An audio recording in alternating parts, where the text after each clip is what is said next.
देख पा रहेंगे कि पंचायती राज डिपार्टमेंट की तरफ से एक अपडेट देखने को मिल रही है। इसमें बताया जा रहा है कि सभी अभ्यर्थियों को सूचित किया जाता है कि ग्राम कचहरी सचिव के नियोजन से संबंधित पंचायती राज विभाग की वेबसाइट, ये आपका ऑफिशियल साइट है, जैसा कि आप स्क्रीन पर देख पा रहेंगे, ps.bihar.gov.in पर आपत्ति निदान हेतु ग्रीवांस पोर्टल जारी कर दिया गया है।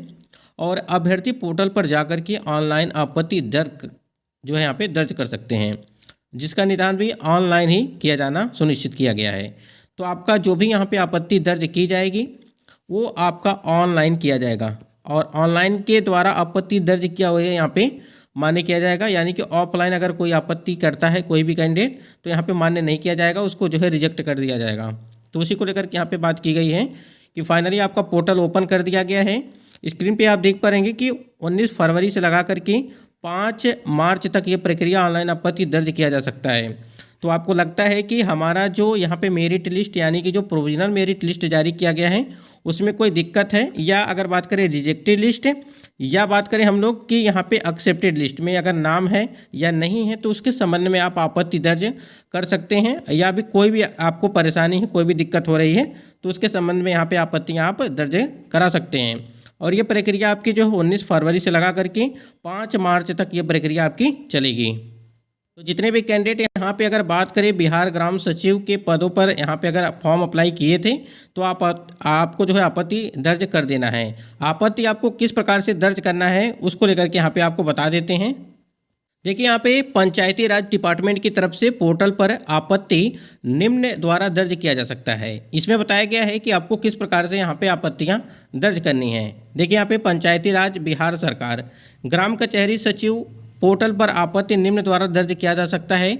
सबसे पहले नंबर पे आप देखेंगे कि दिया गया है आवेदक खुद आपत्ति दे सकते हैं। ठीक है, अगर आपने आवेदन किया हुआ है तो वो भी कैंडिडेट यहाँ पे जो है आपत्ति दर्ज कर सकते हैं। आवेदक अन्य आवेदक के विरुद्ध भी आपत्ति दे सकते हैं। जैसे यहाँ पे मान लीजिए 2 आवेदक हैं, ए हो गया, बी हो गया, ठीक है, और ए को लगता है कि बी वाला कुछ गड़बड़ी से यहाँ पे उसका नाम मेरिट लिस्ट में आया है, मेधा सूची में जारी किया गया है, तो आप उसके विरुद्ध भी यहाँ पे आपत्ति आप दर्ज कर सकते हैं। या आपका नंबर अधिक होने के बाद भी आपका उससे मतलब कि नीचे है, ठीक है, तो कहीं ना कहीं आप इस पर आपत्ति दर्ज कर सकते हैं। तो वही चीज़ यहाँ पे बताया गया है कि आवेदक अन्य आवेदक के विरुद्ध यहाँ पे भी आपत्ति दे सकते हैं। उसके बाद यहाँ पे देखिए दिया गया है कि आम जन भी किसी आवेदक के विरुद्ध आपत्ति दे सकते हैं, यानी अदर कोई भी यहाँ पे आपत्ति दर्ज कर सकता है किसी के खिलाफ, ठीक है, कहीं ना कहीं। तो उसी को लेकर के यहाँ पे चर्चा की गई है। उसके बाद यहाँ पे सबसे इम्पोर्टेंट चीज़ ये है कि नोटरी के द्वारा अभिप्रमाणित शपथ पत्र अपलोड करना अनिवार्य होगा। ठीक है, यहाँ पे देखिए ये आपका जो दिया गया है कि नोटरी के द्वारा अभिप्रमाणित शपथ पत्र यानी कि एफिडेविट की बात चल रही है, अपलोड करना अनिवार्य होगा। तो जो भी कैंडिडेट यहाँ पे हैं, जो भी आपत्ति कर रहे हैं, तो इस प्रकार से चीज़ें आपको अभी प्रमाणित शपथ पत्र आपके पास होनी चाहिए, और उसी के द्वारा यहाँ पे आपको जो ऑनलाइन यहाँ पे अपलोड करना है, तभी जाकर के आपकी आपत्ति जो वो सही मानी जाएगी और उसको जो है एक्शन उसके ऊपर लिया जाएगा कहीं ना कहीं। उसके बाद यहाँ पे देखिए एक नई अपडेट देखने को मिली है कि पंचायती राज डिपार्टमेंट की तरफ से वैसे अभ्यर्थी जो ग्राम कचहरी सचिव के रिक्त पदों पर ईडब्ल्यूएस कैटेगरी अंतर्गत फॉर्म भरे हैं, परंतु उनके आवेदन जो है को नियोजन समिति द्वारा ईडब्ल्यूएस प्रमाण पत्र नहीं रहने के कारण रिजेक्ट किया गया है, वैसे अभ्यर्थी अपना ईडब्ल्यूएस सर्टिफिकेट के साथ ग्रीवांस पोर्टल पर जाकर आपत्ति दर्ज करते हुए ईडब्ल्यूएस सर्टिफिकेट यहाँ पे अपलोड करना। तो यहाँ पे ये चीज़ें हो गई, यानी कहने का मतलब ये है कि जो ईडब्ल्यूएस कैटेगरी के कैंडिडेट हैं, ठीक है, जब उन्होंने फॉर्म अप्लाई किया था और उसमें क्या हुआ था कि जो है ईडब्ल्यूएस प्रमाण पत्र नहीं रहने के कारण उनका फॉर्म जो है वहाँ पे रिजेक्ट कर दिया गया था। ठीक है, वैसे अभ्यर्थी जो है ईडब्ल्यूएस प्रमाण पत्र के साथ यहाँ पे आपत्ति आप दर्ज कर सकते हैं, यानी कि आपको दोबारा यहाँ पे मौका दिया गया है और ईडब्ल्यूएस सर्टिफिकेट यहाँ पे अपलोड करके अपना उसके बाद से आप जो है पोर्टल पर जा करके और आपत्तियाँ वहाँ पे आप दर्ज कर सकते हैं। उसके बाद यहाँ पे आप नीचे देखेंगे तो दिया क्या गया है कि नोट में कि ईडब्ल्यूएस सर्टिफिकेट आवेदन की तिथि से पूर्व का निर्गत हो और 1 अप्रैल 2024 की तिथि से अधिक पुराना नहीं हो, यह अनिवार्य है। तो इस चीज़ को भी आप देख लीजिएगा कि जो आपका ईडब्ल्यूएस सर्टिफिकेट है यहाँ पे 1 अप्रैल 2024 की तिथि से अधिक पुराना नहीं होना चाहिए, यानी कि मई तक का नहीं होना चाहिए, अप्रैल यानी कि इस डेट के पहले का होना चाहिए आपका। ठीक, तो ये चीज़ें हैं। अब यहाँ पे देखिए, ये आपका ऑफिशियल साइट पे है पंचायती राज विभाग। देखिए यहाँ पे आपत्ति दर्ज करने की तिथि 19 फरवरी से 5 फरवरी। जैसा कि हमने बताया कि 3 तरह की आपत्ति दर्ज कर सकते हैं, एक आवेदक द्वारा आपत्ति, एक अन्य द्वारा आपत्ति, और ईडब्ल्यूएस श्रेणी से संबंधित आवेदित अभ्यर्थी यहाँ पे अभ्यर्थी के लिए आपत्ति दर्ज कर सकते हैं। ठीक, और यहाँ पे जो अभी हमने ईडब्ल्यूएस को लेकर के बात किया है उसके लिए है, और यहाँ पे आवेदक के द्वारा और अन्य के द्वारा। ठीक है, तो ये चीज़ें हैं, और इस पर आप क्लिक करते ही जो है यहाँ पे आपको नोटिस जारी किया जाएगा वहाँ पे, और ये शपथ पत्र आपको दिया गया है। शपथ पत्र वहाँ से जो है डाउनलोड आप कर लीजिएगा, उसमें सारी चीज़ें दी गई हैं। देखिए यहाँ पे जो अभी हमने आपको बताया कि शपथ पत्र नोटरी जो है पब्लिक द्वारा, ये आपका जो फॉर्मेट दिया गया है, ठीक है, ये सारी बातें आप ज़रूर पढ़ लीजिएगा। और यहाँ पे ये चीज़ें आप यानी कि इसको जो है फिलअप करना है।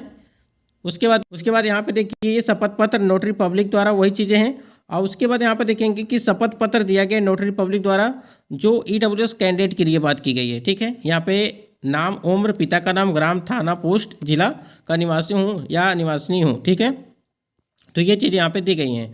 ये आपका एफिडेविट के माध्यम से सारी चीज़ें यहाँ पे जो है कहीं ना कहीं चीज़ें क्लियर होंगी, जो भी कैंडिडेट यहाँ पे आपत्ति कर रहे हैं। यहाँ पे देखेंगे अगर तो पंचायती राज विभाग की तरफ से जो अभी हमने आपको बताया कि यहाँ पे जिस आवेदक के विरुद्ध आपत्ति आपको करना है उसका एप्लीकेशन आईडी, जिला का नाम, ब्लॉक, पंचायती नाम, ईमेल आईडी, मोबाइल नंबर, ये सारी प्रक्रिया आपको यहाँ पे फिलअप करनी है।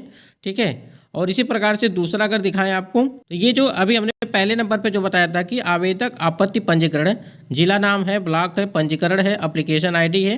ठीक है, ये सारी चीज़ें, ये आपको जो है पूरा फॉर्मेट हम जो है वहाँ जो है टेलीग्राम पे दे देंगे। ठीक है, जो भी शपथ पत्र आपके जो है यहाँ पे जारी किए गए हैं। बाकी ये सारी चीज़ें आपको जो है फिलअप करनी है, यानी कि ईमेल आईडी आपको यहाँ पे डालना है, फिर ईडब्ल्यूएस सर्टिफिकेट निर्गत करने की तिथि यहाँ पे, मोबाइल नंबर जो है, शपथ पत्र, आर्थिक रूप से कमजोर वर्ग। ठीक है, जैसे आप यहाँ पे जब फिलअप करेंगे तो ये पूरा यहाँ पे जो है ऐसे खुल के आएगा, तो उसमें जो है ब्लॉक आएगा, उसके बाद पंचायत का नाम आएगा। ठीक है, और उसके बाद ईडब्ल्यूएस सर्टिफिकेट निर्गत करने की तिथि आएगी। ठीक है, वो सारी चीज़ें आपको जो वहाँ पे आसानी से मिल जाएंगी। तो ये सबसे महत्वपूर्ण ये है आपका कि आपको आपत्ति दर्ज करने की जो तिथि है वो 19 फरवरी से लगा करके 5 फरवरी तक ये प्रक्रिया आपकी स्टार्ट हो चुकी है। और अगर देखेंगे तो यहाँ पे अगर बात करें कि आवेदक के द्वारा आपत्तियाँ हैं ये, और ये जिसका जिस प्रकार से है उसी प्रकार से आप अपनी जो है आपत्ति दर्ज करेंगे। ठीक है, बाकी यही अपडेट थी। और भी अगर कुछ यहाँ पे आपको जानकारी चाहिए तो वहाँ पे जो है कमेंट करिएगा कमेंट सेक्शन में, अगर आपको कोई दिक्कत भी हो रही है तब भी।